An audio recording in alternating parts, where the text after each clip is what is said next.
Everyone, welcome to the Smith.ai Masters Series. We have another webinar for you today on a fantastic topic with a fantastic guest. I am Maddy Martin. I'm the VP of Marketing at Smith.ai. If you're not familiar with us, we are a 24/7 virtual receptionist service. We handle calls, chats, texts, and Facebook messages for businesses of all sizes, and we do a lot more than just answer. We will schedule appointments, take payments, complete intake forms, make outbound calls. We will just handle that whole front line for you so that you can focus on your most important work, which may be marketing.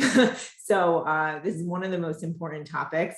And Jordan Ostroff from LegalEase Marketing is here to talk about this, especially as it relates to law firms, as that's obviously a specialty of LegalEase Marketing, but it really relates to all business owners. So if you're here, if you're not in a law firm, then absolutely stay. You will learn a ton. It's not just legal specific marketing that we're going to be covering today.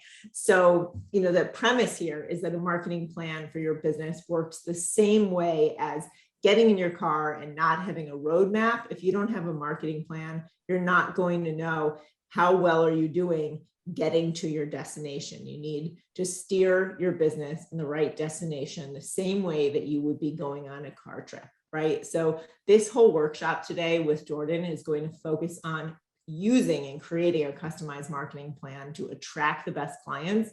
And I love the way that Jordan put it in his outline. These are the clients who call today, hire tomorrow, and send their friends the following week. That pretty much summarizes everything you need to know about great marketing. He's going to break it down. And meanwhile, as you create this great marketing plan, how are you going to save time, money, energy, all of that effort on the work that isn't going to pan out? Just focus on what will work based on understanding your projections, understanding marketing analytics, and knowing clearly what your goals are from the outset. So you'll learn how to build a customized marketing plan that fits your specific budget goals, how to determine what marketing options will drive real results that are meaningful for your business, and then the proven action steps to follow to immediately improve your marketing ROI, which means your return on investment.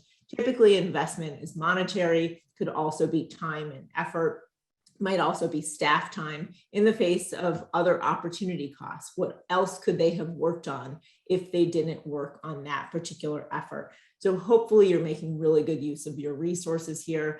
With that said, Jordan, I would love if you could introduce yourself and just share a little bit about your background, and then we can jump into the presentation.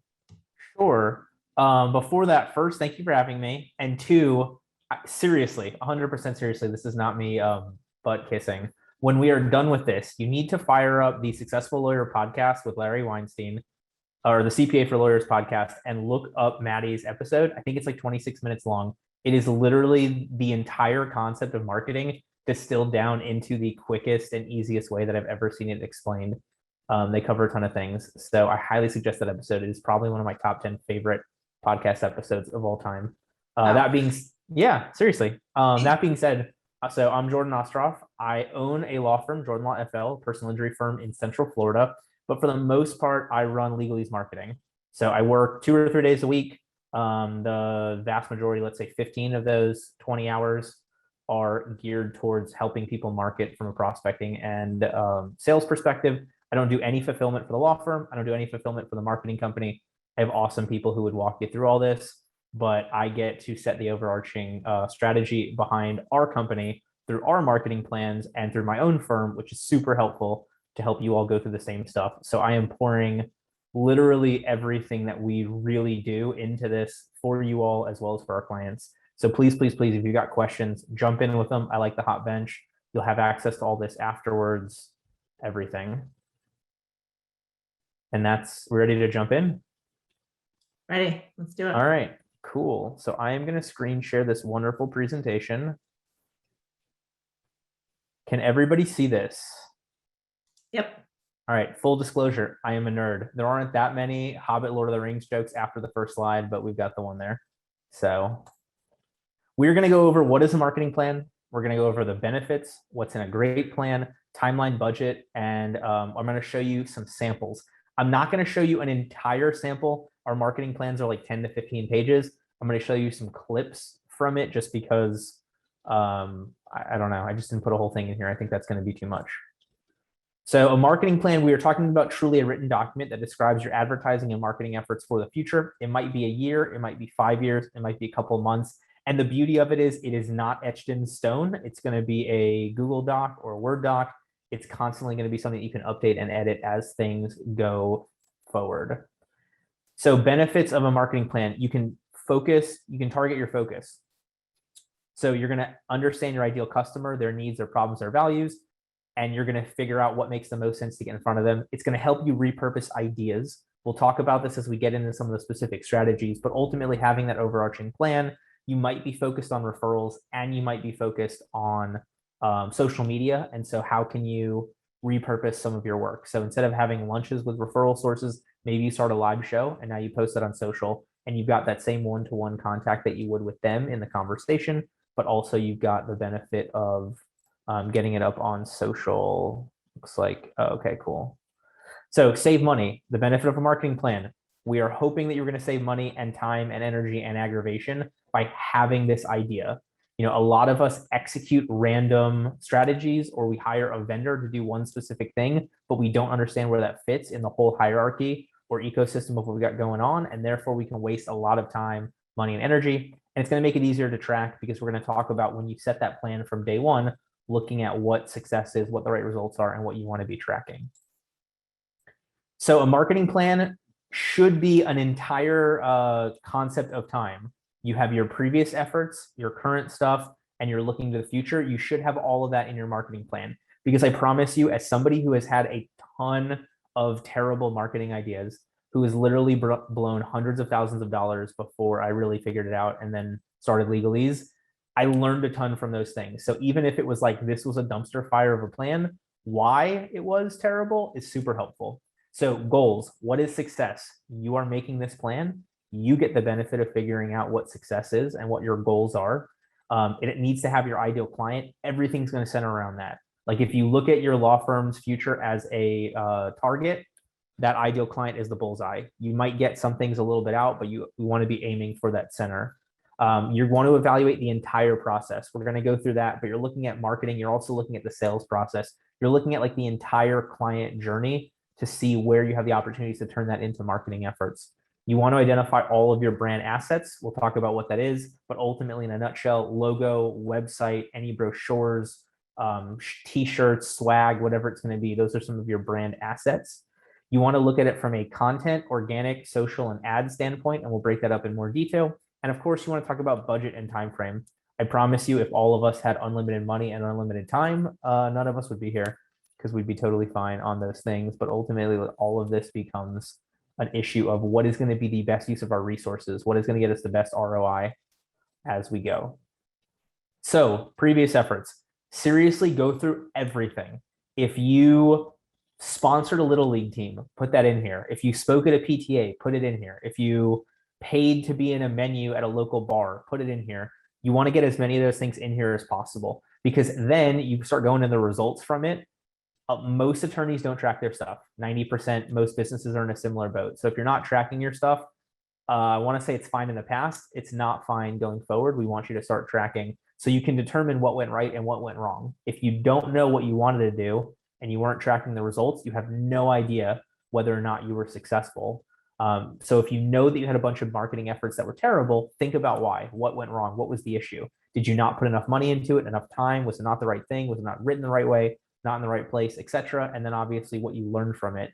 You don't necessarily need to specifically write out 3 and 4, but by having that list and that marketing plan of prior strategies, it's going to help you internalize them. So as you go forward in the future, as you start making some ideas on how to tweak or change or bring on new things, you can go back and look at the previous ones to see, why they failed. And if you start seeing similarities between those and future plans, maybe it's the opportunity to skip on an idea that you had because you've run something very similar that didn't work. Jordan, can I stop you for a second? Because yeah, absolutely. Really there's an important point here that I see as a trend. Oftentimes we think, as the business owners or department leaders or wherever you're coming from, that you had a marketing campaign that did really well, and there's sort of a false positive that's more likely than a false negative. And what I mean by that is you might think because there was a little bit of word of mouth that it was a really successful campaign, that I definitely want to spend money on that again. Oftentimes we used to see this with trade shows. So many people came up to the booth because there's a lot of foot traffic. That might be a false positive, because when you actually look at the dollar value of the new clients who resulted from meeting you at that booth, and it's very low, it's actually less than how much you spent on that event. Just as an example, you're talking about maybe you sponsored something local, unless it's a charitable event, you would be looking at that to have a positive return on your investment, meaning you made more money than you spent. So often I find that people have a really positive sentiment. You might have had a ton of great conversations, or whoever was there for your business, or a lot of really great sentiment, maybe even positive reviews. But if you don't know how to track the business that came out of that, it is still potentially wasted effort and something not worth repeating, even though it felt good to you. 1,000%. And to take that one step farther, we have gone into previous Google accounts, Google ad accounts, I think are the easiest one for this, where like they got a ton of consults out of it and closed almost none of them. So they spent a bunch of money to then spend a bunch of time not closing these leads. And there are things you can do to tweak and change, and we'll talk about some of the sales process in there. But what Maddy said is so correct. Like, we are not, at the end of the day, leads are worth nothing. You should statistically know how likely they are to convert at your average case value to figure out what they're worth, to figure out what you can pay for them, etc. But you want to make sure you are actually converting them into paying clients. And just because somebody signs a contract doesn't necessarily mean they pay you. So just remember that. I think the best example with marketing and sales is, like, you would never create a marketing campaign unless you have sales in order, because you don't want to be cooking food for a table of 12 and there's only one person at the table. You're not going to throw a ball at a hitter in a baseball game with no one in the outfield to catch the ball that's hit, right? It's not even worth it. So it's really important that you do tie up those ends. And if you don't feel strong with sales, when that call comes through, what's going to happen and how are you going to react about the amount of money you're spending on marketing if you haven't tied up that sales part of it? Totally. All right. So we've got our previous efforts. Now we're talking about goals. And look, this is the beauty of being B2C, or for anybody here who's B2C. For the most part, your clients are going into dealing with you for the first time and they have no idea what to expect. When you are setting a marketing plan for the first time, you have no idea what to expect. But the beauty is, in both those situations, you get to set the expectation. So what are the goals that you are trying to accomplish? And please, please, please be specific. Exactly what Maddy said. Word of mouth, great, but is it a lead? Is it a consult? Is it somebody who converts? Don't be vague with it. Really hammer specifics. We'll talk about what some of those can be when we talk about the tracking part of it, but you can't have it be, I want more cases. That's not going to be a sufficient goal. You want a certain number of cases. You want a certain kind of case. You want a certain type of case. You want a certain close rate. You want a certain number of leads, whatever it's going to be. You need those specific things so you can determine whether or not you are closer to success or already there. So things to track, obviously, leads, consults, cases. But just some examples, like for social media and ads, you might want to track impressions. You might want to track clicks. If you are getting 1 million people looking at your ad and nobody clicks to book a consult, you've got a problem there. If a bunch of people click to go to the website but don't fill out a form to book the consult, you've got a bunch of issues there. If a bunch of people go to your website and don't call you from there, that's where you've got your issues. So you need to track some of the things higher up the chain to figure out where your problems are really coming from. When it comes to newsletters, open rates, and honestly, at this point, even open rates are kind of crummy. Most of the email platforms are now hiding open rates, so you want to track click-through rates. So somebody opened up your email or your newsletter, whatever you want to call it, and they actually clicked on something in it. They went to that blog post. They watched the full video. They downloaded the ebook, whatever it's going to be. And then referrals, you don't just want to track that you got a referral. You want to track who it was from. So that way you know which specific referral sources are doing a better job for you, I guess is the way to say it. I'm not going to make People are not better or worse based upon if they send you business or not, but doing a better job. So not just leads, consult, cases, but track with a little bit more specificity and track a little bit more of the efforts you can actually control. Because I hate to break it to you, at the end of the day, you can't actually make the phone ring. You can't actually make somebody want to call you or want to hire you. You can do a bunch of things that influence them to feel that way, that influence them to do it, but you have to look at what you can control. You can spend more on ads. You can go to more lunches. You can send more newsletters. You can send more emails. Those are things that are leading indicators. Those are things that you have agency over. The lagging indicators, the phone calls, the consults, the people showing up to the webinar or whatever it's going to be, those you don't actually have the same amount of control over. So make sure you're tracking the things that you have power over to see what's actually influencing people the right way. Jordan, really quickly here, when we think about control, I also really want to encourage everyone to consider the things that are out of your control, such as the cost of advertising, which we see going up right now. The cost per click on certain keywords is outrageously high on some of the ones that we see. And that is an aspect of control that we also need to factor in. If you're really relying on certain marketing or advertising channels to maintain their cost over time, and if they go up beyond a certain threshold, they're no longer affordable or positive ROI for you. What comes to fill that space? If you have a newsletter, if you have a social following, you can lean into and ask more from those channels perhaps. But if you don't have those, building them in the moment of need is going to be a very frustrating and enduring challenge for you. Yeah, there were a lot of, to use pay-per-click as the example, because it's the easiest one, there were a lot of clicks that were 30, 40% cheaper at the very beginning of COVID that have now not only gotten back to where they were, but surpassed it. So if you started advertising, a year ago, a year and a half ago at the, sort of the beginning of COVID, you might be looking at like a 50%, 60% increase on each of your clicks. So that adds up fast. All right, I talked about this briefly. This is the most important thing. I probably talk about this in every presentation I do everywhere because I am a huge fan of really knowing your ideal client. So the 4 steps to this: building the ideal client, thinking through the marketing options, finding your ideal audience or referral source, and flipping the question. I'm going to hammer these in a lot more detail, but seriously, if you remember nothing else that I talked about, knowing your ideal client is going to be the biggest one. So who's the target market? It should not be everybody. It shouldn't be everybody with a car. It shouldn't be everybody who can hire you. It shouldn't be whatever it's going to be. The less money you have, the less resources you have, the less effort you have, the more you need to niche down.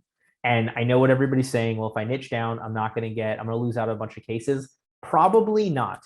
Like I talked about that target. If you've got that ideal client in the center, you're still going to get the 1 rung out. You're still going to get the 2 rungs out. You'll probably get an even better because you're really focusing on one niche. You're really impacting a number of people and you're really leaving that impression on them. So what'll end up happening is you'll get a call that's like, hey, I know you normally work with people hit by a semi-truck for personal injury purposes.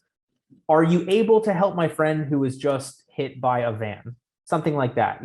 Sure, that's not your niche, but it's absolutely the kind of case that you want to take. But because you told an engaging story about the semi-trucks over and over again, about the DHL and Amazon Prime and UPS vehicles, you were able to stay top of mind with that person. So they thought about you for it. So they looked at the ad and it was close enough to impact them for them to go forward.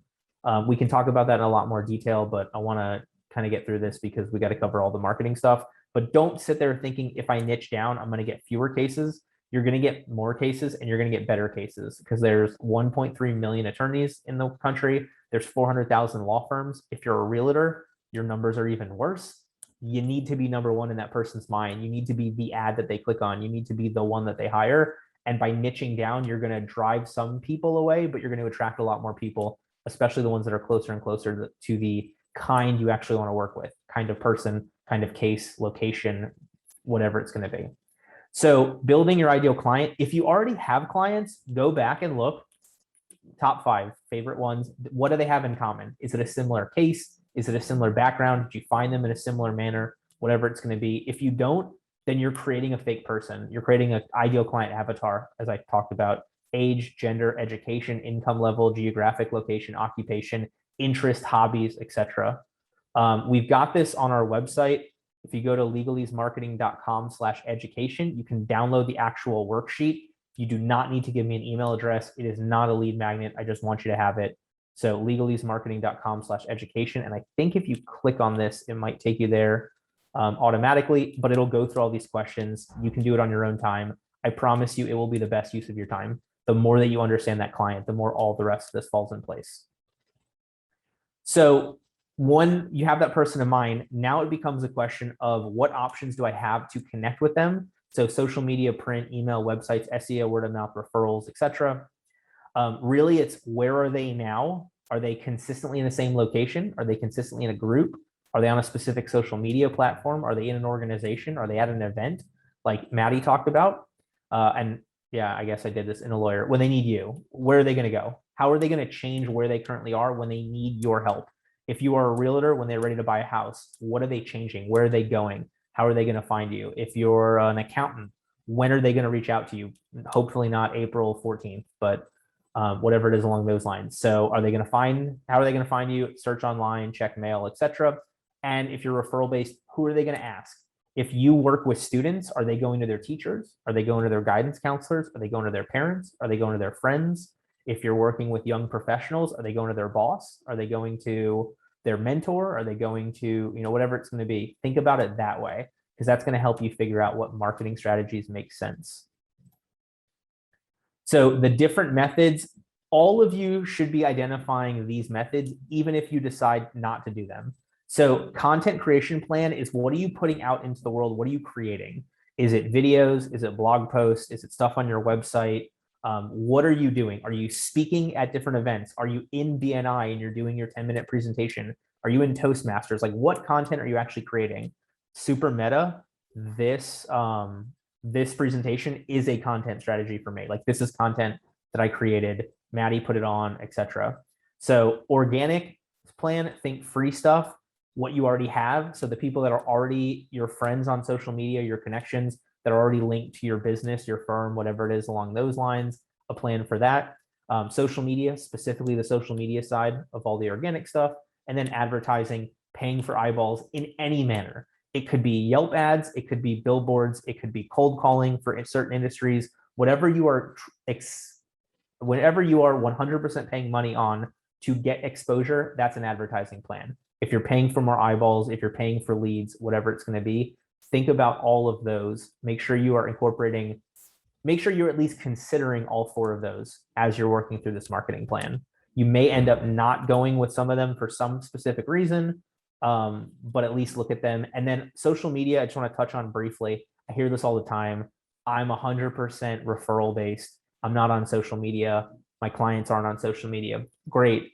What if I told you you could connect with your referral sources 7 times every week at scale in 15 minutes, and you could be top of mind with them? Is that something that you would want to do? And I'm assuming most people would say yes. Great. Welcome to the world of social media. You don't have to be looking for clients on your social media plan. You could be using it to stay top of mind with centers of influence, with referral sources. You could be using it to brand yourself as the go-to lawyer by helping other lawyers know how great of a job you do, or whatever your industry is along those lines. So don't always think that all of these have to be directly tied to the client. Instead, they could be tied to referral sources. They could be tied to branding strategies. They could be tied to top of mind awareness. They could be tied to word of mouth build, if that's what you're really trying to build, if that's what you're really trying to create. Making sense so far? Cool. All right. So find your ideal audience or referral source. So we're talking about that ideal audience, demographics, location, interest, or ideal referral sources. So again, that could be you actually running ads to connect with referral sources. If you are a financial advisor, potentially you could run ads on social media geared towards estate planning attorneys to make that connection, geared towards divorce attorneys after the divorce, geared towards accountants, bookkeepers, whatever it's going to be. You don't have to have everything directly tied to finding clients. You can utilize a lot of these efforts to just build your network, build your relationships, build your connections to help you continue to generate more and more work, or better and better work, or higher and higher paying work, or a better brand, or whatever it's going to be. So the other way you can do is you can flip this question. I pulled this, if anybody knows Jim Hacking from Maximum Lawyer, Jim did this at the last conference that we had for Maximum Lawyer. I thought it was fantastic. He flipped the entire marketing thing back on the client's mindset. So who knows they have a problem?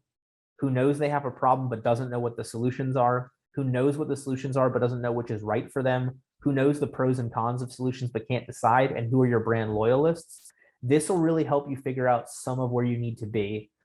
For example, if you're doing interruption marketing, so like Facebook ads, Instagram ads, anything where somebody's scrolling and you pop up, those are great for people that definitively need you, but don't know that they need you. It's a really good opportunity for people that don't know they have a problem to learn about the problem that they've had, or who know they have a problem but don't know solutions to find a specific solution. Whereas if you've got people that already know the pros and cons of all these different options but can't decide, maybe that's something that really you need a better follow-up campaign, or maybe that's something you need to retarget them to really push them over the edge. So you can also look at the questions this way, rather than looking at them from the client, what the client looks like, you can look at them from the way the client thinks. I've had people like this one better. I've had people not. So I just want to give you both opportunities because I had never seen it phrased this way until Jim talked about it, where you're really getting into the mindset of the clients. So you've got them here if you want to look at it from this opposite direction. All right. So as we move on, I think it's important to talk about the sustainable sales process. We were talking about a marketing plan, but obviously there's a lot that goes into that. So you've got the ad or the referral source or the connection or the lead in whatever manner it is. They're going to go somewhere. It's your website, it's your landing page, it's calling your firm, it's filling out a form, whatever it's going to be. There's going to be some amount of follow-up to get them to a consult, to let them know about the consult, to confirm the consult. You're going to do some sort of consultation with them. Even if they're just going to a landing page and signing up right there, there's some process for them to make sure that's the money they want to pay. They're going to sign a contract and pay an invoice or something along those lines. Or there might have to be more follow-up to get them over the edge, and then they hire, and then they're clients. So when it comes to this marketing plan, we're looking at not just the ad side of it, but also that whole overarching website, landing page, contact forms, and a lot of the follow-up. Those are going to be a lot of the brand assets we talk about. And also, once they're hired, think about how you can not necessarily resell to clients. Depending upon your industry, that might work out perfectly, but ultimately there may be things you can do to turn those clients into referral sources, to explain to them additional service offerings you have. You know, if you are a realtor who also has a mortgage company, they're hiring you for the realtor side, and you can let them know, hey, we can also do the mortgage stuff for you. If you're a bookkeeper, or if you're an accountant, you may be able to do proactive tax planning with them. So letting them know about the other service offerings, but also you might just be able to give them good information about sending other people over, about sending their friends. Maybe it's a discount, maybe it's some benefit to them, maybe it's not, but think about all those for the entire life cycle as you're going through this marketing plan. All right, so we touched on this briefly. Brand assets, have all these outlined in your marketing plan. Logo, the graphics, brochure, stationery, business cards, website, social. Just get all of it here. You know, anything that you own that's got your logo on it that you can send people to, have that listed as a brand asset, because when it comes time to talk about some of your marketing options, there may be things that are better based upon brand assets. For example, I've seen a lot more people recently, now that we are driving again, wrapping vehicles. So if your business owns vehicles anyway, say you're a handyman service, and right now you just have, you know, unmarked vans, maybe a great marketing strategy is wrapping them, because you've already got the asset of the vehicle. It'd be relatively cheap to add the branding to it. And then as you're driving around, as you're parked in front of people's houses, it's a lot easier for people to see you and maybe call, something along those lines. So a lot of people miss out on realizing all the brands that they have, especially even if you're a service, even if you don't really have a product, you're still going to have some assets. Maybe it's you have 10,000 followers on your Instagram for personal reasons, but there may be some things you do to get them linked to your business page or something along those lines.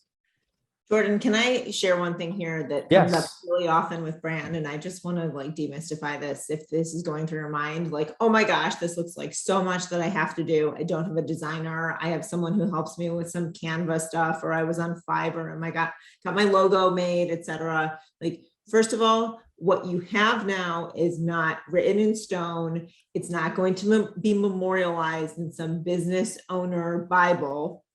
It can change. And it probably will change as your brand matures and your company, your law firm grows. So just know that like you're not stuck with whatever you create now, but you do have to start somewhere. If you want to do radio ads, you're going to have to provide a script if it's an endorsement for a host or a talent read piece. If you're going to do print materials, you have to slap a logo on there. So you're going to need a logo. You're going to need probably a website and a phone number. All of these things can change. No one is making a brand folder for you and like setting it into, a vault, right? To never be changed. But start somewhere, be comfortable with where it is. And then if you need to change it as your brand evolves, you absolutely can. The caution is don't try and make it perfect and spend more money or more time than you have to, because your time and energy should be spent on where those things are going to go rather than perfecting them now, because frankly, between 80 and 100% perfect, no one is going to be able to tell the difference but you. Totally. And the opposite of that is true as well.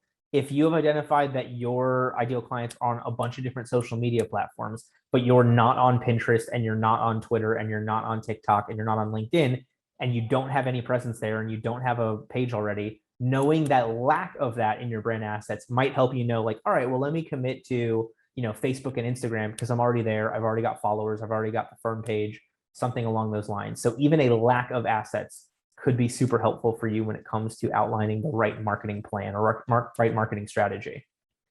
Totally. Yeah. See, this is an inventory as a checklist. So timeline, budget, and what is success. We talked about what is success a little bit, but now that we've gotten through it, we need to look at like, when are you going to try each of these and for how long?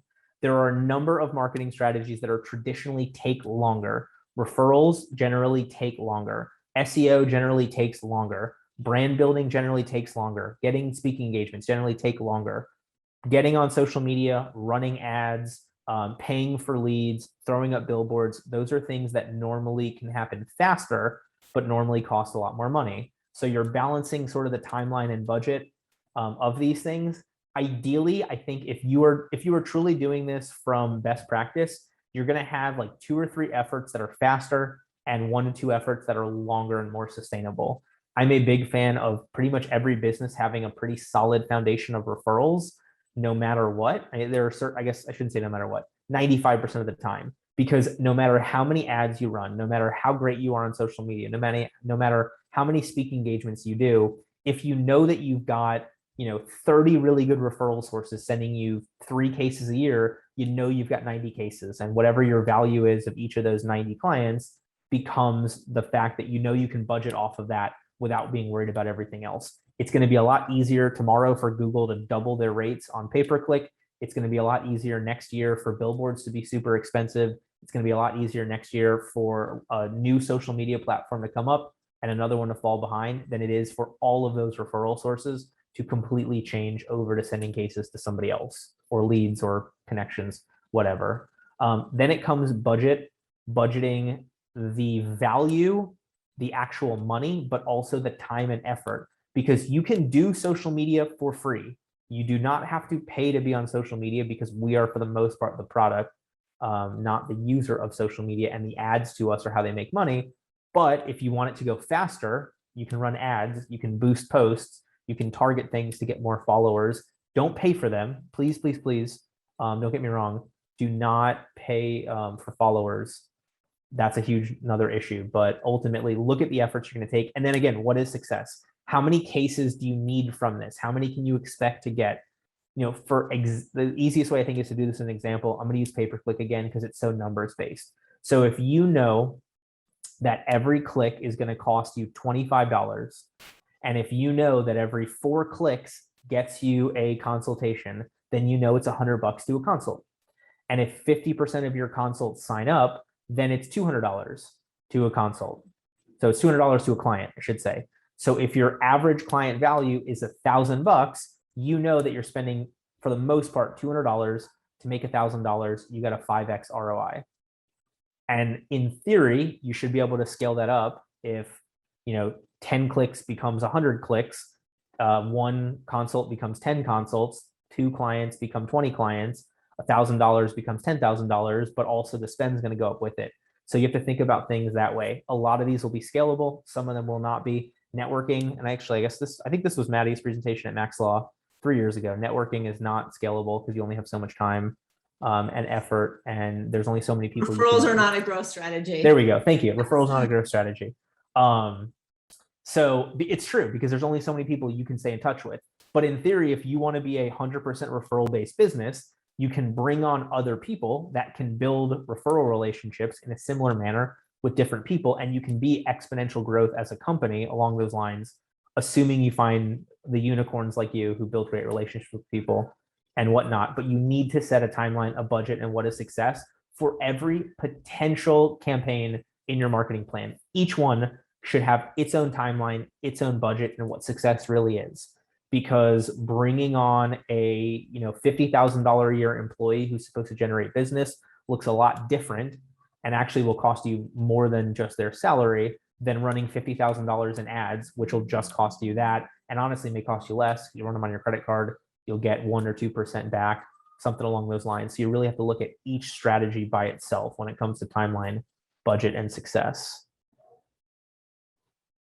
Referrals are not a growth strategy, is what Maddy called it, because there's only so many people that you can stay top of mind with. There's only so much time you have to build and maintain those relationships.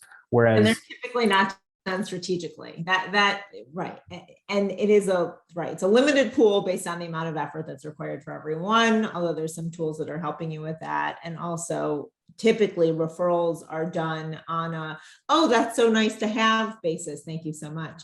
And then we'll wait around for the next one instead of something that we see doing, strategically, which means that you have, as Jordan has been, reinforcing here, control, right? So if you do referrals strategically, they can be part of a growth strategy, but the point is typically they're not. And I see somebody mentioned Kendra Nero in this. She's amazing. Oh, I mentioned her. There you go. In the She's chat awesome. is a resource for you for a fantastic social media assistant.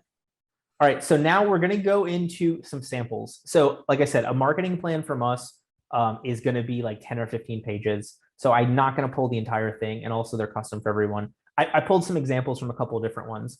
So in essence here, actually, let me do this in a different order. Yeah, here we go. So I'm going to go with, so we look at current social media strategy. So on this account, on this fake account, there were 1 or 2 feeds of posts. On Instagram, there's 1 or 2 feeds in the last year, 1 or 2 posts in the year. Twitter, there's nothing since May, whatever it is. So now we're looking at what would we instead make that recommended social media strategy going through. So I pulled Instagram and most of the Facebook one over here. What would that look like? What team would be required? How would we incorporate stories, setting up a link in bio, some of the stuff along those lines to see the switch over difference from what you're doing to what you should be doing. Before this, it would identify that clients are on those platforms. It would identify how we would target those clients as well along those lines. But you're seeing kind of going from this is what you're currently at to this is what we propose for in this instance for this account. And then I've also got a couple examples. So from advertising opportunities, so using social media retargeting on LinkedIn. So we identified LinkedIn to be the best platform for that company. So instead of retargeting on Facebook, we recommended LinkedIn. So probably that was a business that was more focused on other businesses. Maybe they're B2B, maybe they're doing business law, or maybe they're targeting more professionals when it comes to where their cases are coming from. So therefore we identified that platform. Display retargeting. I'm a big fan if you're running Google ads, do display retargeting pretty much everywhere. Basically, Google will put a pixel on your page. Anybody who goes to it would then show up and see ads for you on other pages, which is super cool. You'll get the clients who call. They're like, oh my God, I'd never heard of you before. And then I download your white paper and now you're all over the internet. Oh my God, that's through retargeting. And it's usually relatively cheap to retarget because you already have the pixel. The Google already knows that that person is linked to you because they went to the website. And then display remarketing. So retargeting becomes that lead standpoint. Remarketing is where you're trying to get back in front of them for something else. So if you are a realtor and statistically people change houses every 7 years, you may want to remarket at like the 6.5 year mark. If you are a accountant and taxes happen every year, you may want to remarket in September to do proactive tax planning towards the end of the year. If you are a bookkeeper and it's every 30 days, you may want to remarket at quarters 1, 2, 3, and 4 for quarterly taxes or something along those lines. There's a subtle difference between retargeting and remarketing. So I always try to end at about the 40 and giving people the opportunity for questions, we are at that. So I hit my goal. Do we have any specific questions? I know there's a lot in here. You really just have to do it. Like this would be better as a worksheet or a workbook. So if you go through this kind of slide by slide and step by step and start sketching it out, a lot of this will make a lot more sense, especially because if you've never done this before, if you just run the individual campaigns, it's harder to see where everything fits. And the crazy part is that, like, at least for me, the first time I actually did a marketing plan for myself, I was like, oh, this is why I blew so much money, because this had nothing to do with this, had nothing to do with this, had nothing to do with this. And I had no idea who my ideal client was. So I should have just thrown money out the window. It would have been just as helpful. Well, here's another thing, Jordan, right? So, I mean, and feel free anyone to ask questions, and we'll keep an eye on the chat or Q&A. But the main thing is you also have a cost factor here that's really important to think of. If you spend a ton of money on radio, let's say you spend $100,000 on radio and you target a channel in another state instead of your own, something absurd like that, right? You'd be totally off base. You don't even practice in that area. Oops, 0 leads. You might have radio ads that are super expensive and you paid for a premium Sirius XM, show, and it's not your target demographic because you didn't do the pre-work to make sure that that's your ideal client profile there. You might have spent a ton of money. Maybe you hit it, maybe you didn't. If you spend a lot of money, a lot of time, or you invest in someone, creating a lot of social content, and it doesn't actually cost you a lot of money, then you wasted time, but you didn't waste money necessarily. It's relatively low cost relative to a radio ad or a TV ad on the extreme end to have that test. So if you're doing tests, yes, you do need to know your ideal client profile, but you also need to know, like, what is your cash outlay for an impression to even know if you're possibly going to get the clicks or the form fills or the phone calls or whatever it is where you can actually have an engagement. And what I mean is, like, if I want to do a really tiny test with a blog post, download, lead magnet, whatever it is, let's say we take that freebie that you shared earlier with that avatar. And let's say, Jordan, that you just wanted to, put some advertising against it on Facebook, you're going to spend $1,000, right? You can see how many impressions you're getting. You can see how many clicks, how many lead forms, how many downloads, whatever it is. And you're like, okay, I can contact all those people. Maybe some of them are genuinely interested in talking to me. Maybe I get a client, maybe I don't. It's a relatively small test because in that platform, you don't have to spend a lot of money. If you want to work with certain platforms, maybe like radio, there's a really high threshold. So that's also important as you're starting out with your marketing plan.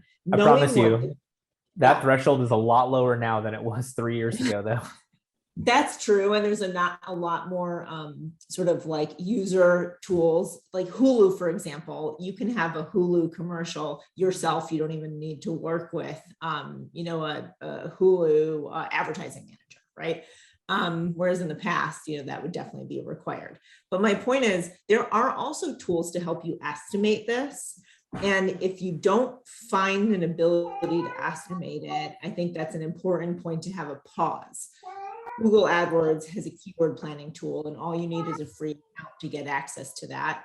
Facebook can certainly estimate your reach based on your budget and your audience. So can you do on LinkedIn conversational ads, which we find to be extremely effective. And there are a lot of other tools that will help you estimate. You can expect this cost per click. And, you might find there are, 4 leads for every 10 clicks or something wonderful like that. Or you might find that it takes 100 clicks to get 1 lead, depending on your market, depending on your landing page, depending on your messaging, et cetera. But if you don't know the cost per click, you really can't go anywhere. And if you don't know the volume, maybe it's nothing. The cost per click doesn't matter because no one's actually there to click. So those are the 2 factors that you also really want to consider here. And the thing that cracks me up is the wrong word, but the thing that I have come to learn the longer I do this, there are certain people that will launch a new product offering, will launch an addition of something else, and they're like, I have no money to spend on it. I want to see proof of concept with just $0 over the next 3 or 6 months. There are other people that are like, no, I want to throw $5,000 into this and run it for 30 days and see if it before I waste a bunch of time. So look at the concept of where you have time and where you have money, and you can use both of those in the right way, either to accelerate the potential opportunities of things or to build that more stronger foundation, or to save the money at whatever it's going to be. They're both time, money, and energy are all tools you can use to market and grow. I will also encourage you, if you see something that you like, try and emulate it, because coming up with something from scratch is very difficult and not necessarily, going to lead to as quick learnings as looking through your Facebook feed, looking through LinkedIn, looking through your competitors' advertisements and seeing what the trends are among those, not just one, but if you look at all the other immigration firms in your area or that you know of, that you think highly of. How are they positioning their firms and what are the common trends? It's not a, buying boots on Zappos kind of business, right? Like you're not going to put starting at, $39.99, right? Your ads are going to take a certain shape and have a certain tone that is expected of the type of business that you're in.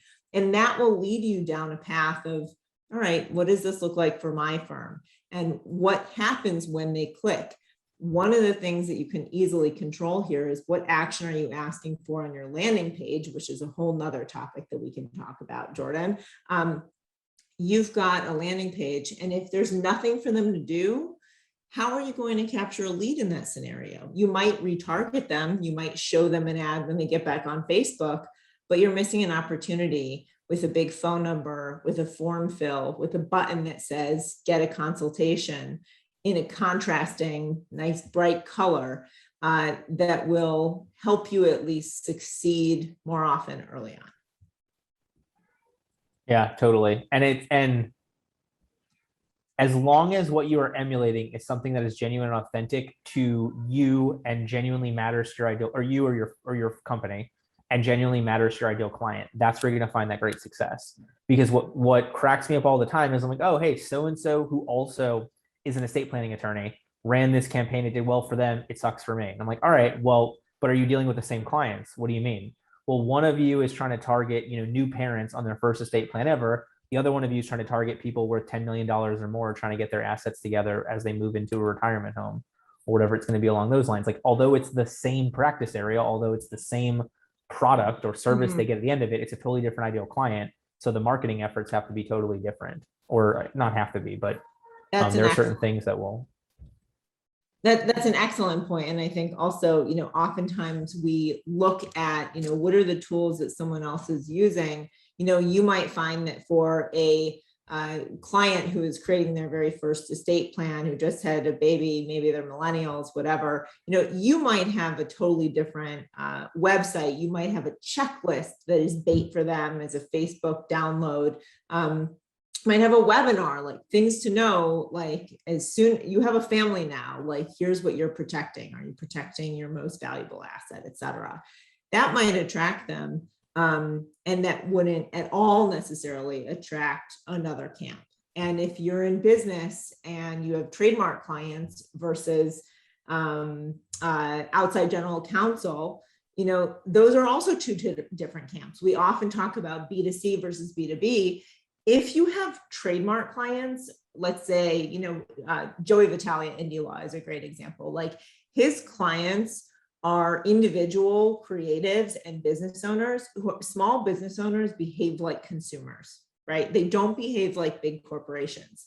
So if your messaging is big and corporate and you're trying to get small business owner clients, you're probably also going to be a bit misaligned there. So think about like, the conversations that you've had are the gold that really is in your pocket right now. If you have any consultations, if you have any referrals, and you go back to those referral emails and you see what they wrote about you in the introduction, if you think back to the reviews and you read any reviews that you have, what are the words that they're using? Reuse that sort of stuff. Reuse the examples that they give you. I reached out to this law firm because I was in need of this. The worst thing that you can do is to not use the language that your clients are using and to put words in their mouth. And it's the easiest ad you'll ever create is to have a testimonial.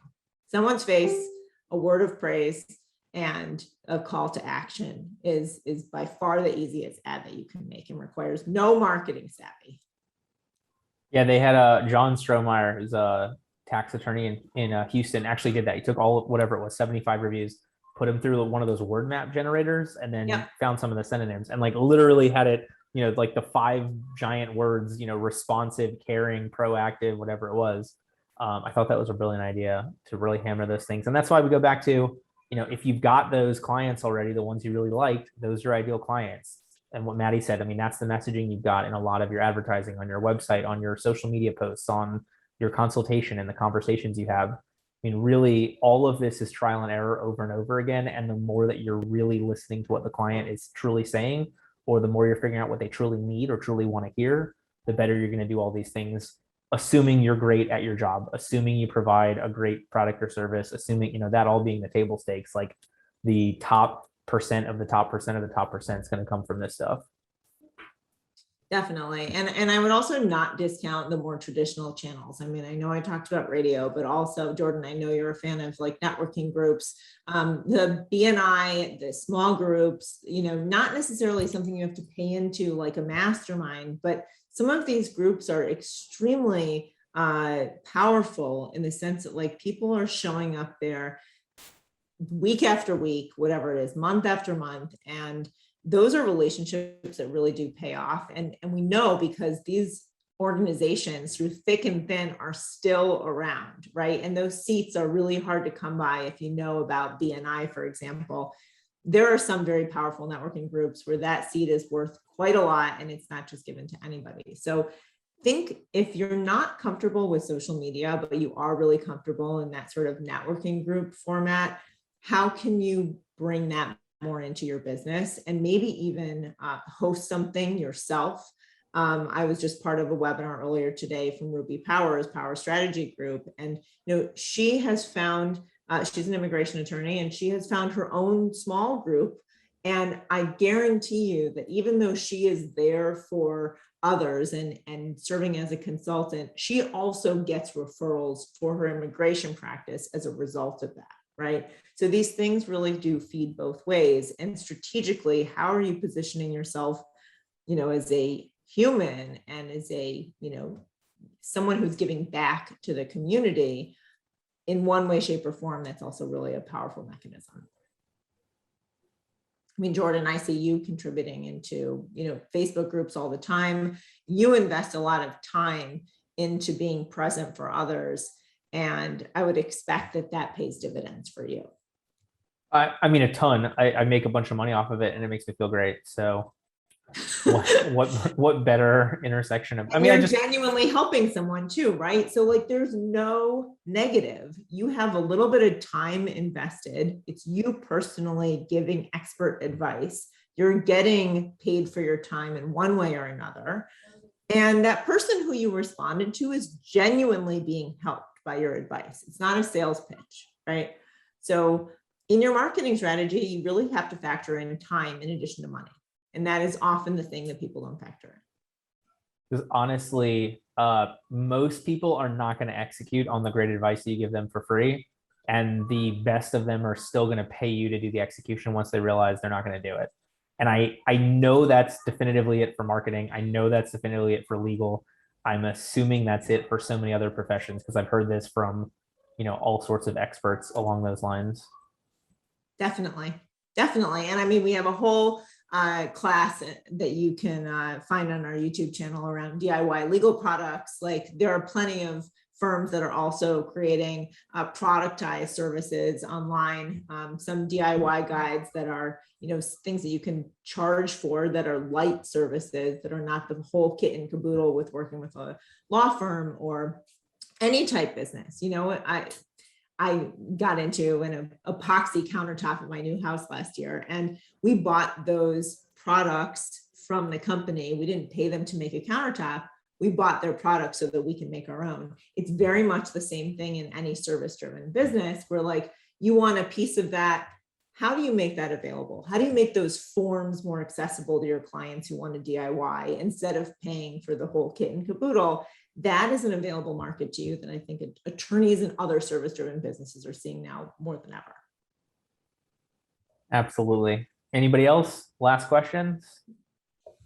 All right, Maddy has the slides. The only thing missing from the slides, I deleted the 3 samples just because those came from client stuff, so I don't want that floating out there. Sure. I'm seriously more than happy to help anybody on here. I'm posting multiple times on LinkedIn with helpful stuff. And yes, stay in. Follow Jordan. You want me to? Can I drop my email in here? Yes, please do. Absolutely. Okay. And as you're doing that, I will just say thank you to everyone. If you are not already in touch with Jordan, please do get in touch with him. He is available at jordan@LegalEaseMarketing.com. Again, I'm Maddy Martin with Smith.ai. And if we can be of service to you as you ramp up your marketing, we would love to be able to work together to strengthen your business and make sure that all these leads are responded to in a friendly and professional way 24/7. So Jordan, look forward to the next time that we get to do this together. And I hope everyone has a wonderful rest of the day. Thank you all for coming. Thanks so much. Take care. Bye.